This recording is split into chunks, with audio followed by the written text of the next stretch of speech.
माहिती घेण्याच्या दृष्टिकोनातून आज मी इथे उभा आहे। वैभववाडी कोल्हापूर रेल्वे मार्ग हा राज्य शासन मार्फत करण्याचा निर्णय आणि त्या संबंधित कारवाई करण्याचे निर्देश माननीय मुख्यमंत्री देवेंद्र फडणवीस साहेबांनी आज दिलेले आहेत। वैभववाडी कोल्हापूर जो रेल्वे मार्ग आहे, ज्याच्यामुळे असंख्य महत्वाची विकासाची दालनं उघडणार आहेत। प्रामुख्याने कृषी व मत्स्य उत्पादनाच्या वाहतुकीला चालना, पर्यटन आणि व्यापारामध्ये वाढ, पूर व भूसंकलनाच्या काळातील पर्यायी सुविधा, दळणवळणाचे मार्ग, दोन्ही विभागांच्या संतुलित सामाजिक व आर्थिक विकास या सगळ्याची दालनं या एका निर्णयामुळे उघडणार आहेत। याची भूसंपादनाची प्रक्रिया सुरू करण्याचे निर्देश आदरणीय मुख्यमंत्री देवेंद्र फडणवीस साहेबांनी दिलेले आहेत। या एका निर्णयामुळे महाराष्ट्र आणि आमचं कोकण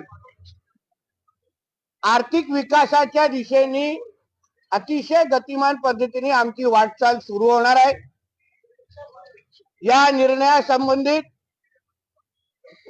रत्नागिरी सिंधुदुर्गचे खासदार सन्मान्य नारायण राणे साहेब यांनी या संबंधित वारंवार राज्य सरकार आणि केंद्र सरकारकडे पाठपुरावा ते करत होते।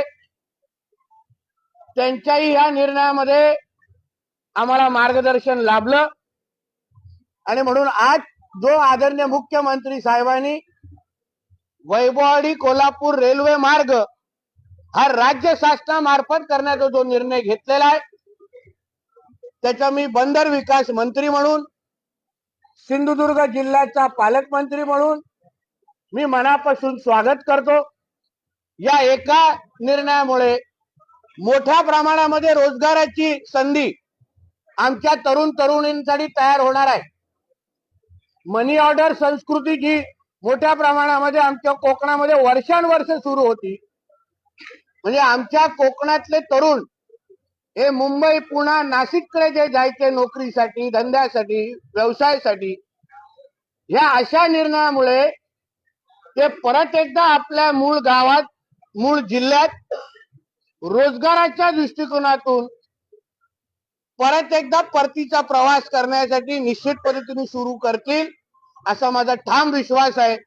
म्हणून परत एकदा आदरणीय मुख्यमंत्री देवेंद्र फडणवीस साहेब आणि आमच्या महायुतीच्या सरकारचं मी मनापासून आभार मानतो।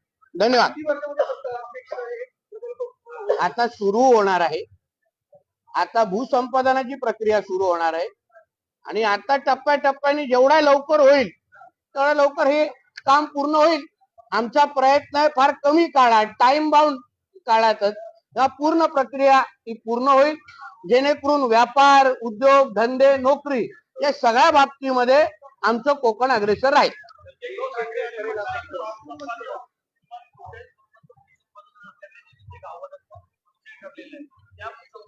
आमच्या सिंधुदुर्गात कधी आव्हान ठरलेलं नाही।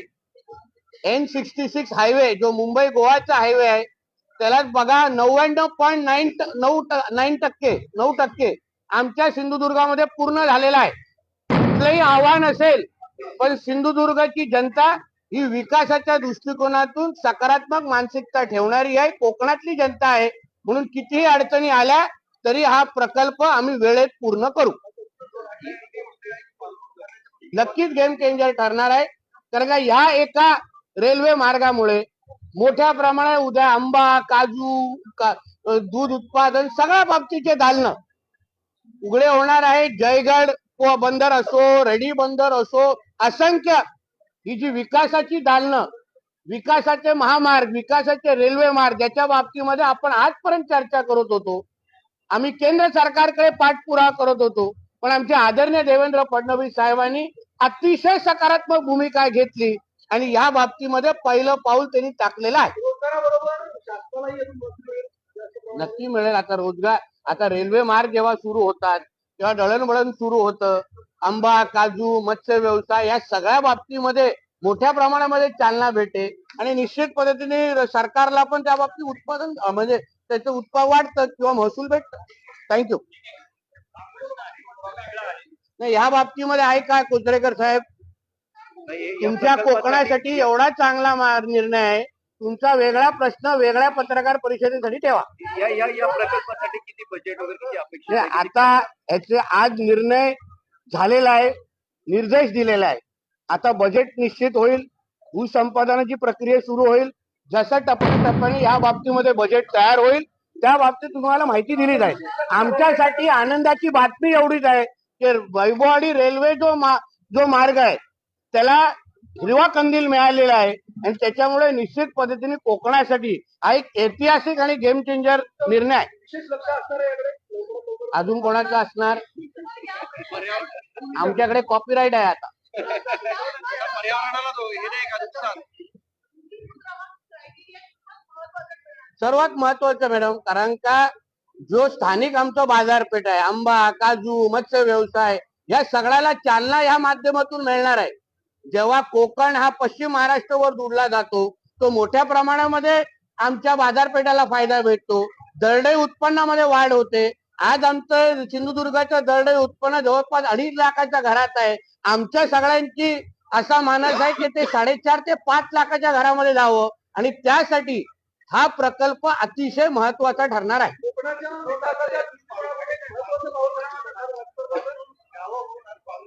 ह्या संबंधित आहे का? नक्की महत्वाचं ना, ऐतिहासिक पाऊल. आजचा दिवस कोकणाच्या विकासाच्या एकंदरीत इतिहासामध्ये सुवर्ण अक्षरामध्ये लिहिलं जाणार आहे. देवेंद्र फडणवीस साहेबांनी घेतलेला निर्णय यामुळे असंख्य कोकणातली मुलं जे मुंबईमध्ये आज नोकरीसाठी येत आहेत, गावाकडे गावाची जी वाट म्हणजे आठवण करतात आणि फक्त नोकरी धंद्यासाठी मुंबईला गाव सोडून येतात, ते जेव्हा परत गावाकडे जातील निश्चित पद्धतीने आमच्या देवेंद्र फडणवीस साहेबांना आशीर्वाद देतील. पर्यावरण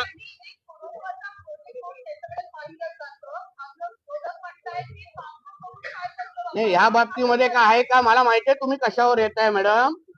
आम्ही पण थोडे सीझन झाले आहोत म्हणून ह्या बाबतीमध्ये काय असेल तर सांगा. आहे माझ्यासाठी हा प्रकल्पाचा निर्णय महत्वाचा आहे. अन्य वेळी मी आहेच बॅटिंग करायला.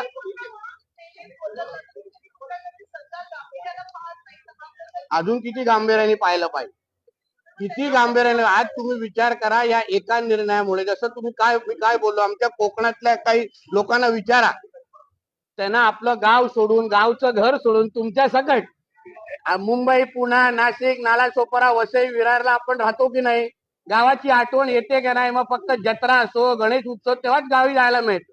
आता गावातच राहून अगर आपल्याला उत्तम अगर नोकरी भेटत असेल, व्यवसाय करण्याची संधी भेटत असेल तर कोकणाला सर्वात जास्त या निर्णयाचा फायदा होणार आहे.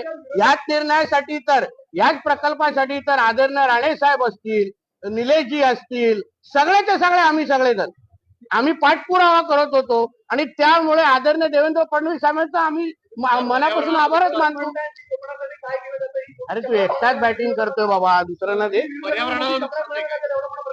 पर्यावरणाचा काय नाही, रस्त्याचा रेल्वे मार्ग आहे, सगळ्यामध्ये कुठे कुठले पर्यावरण आणतो.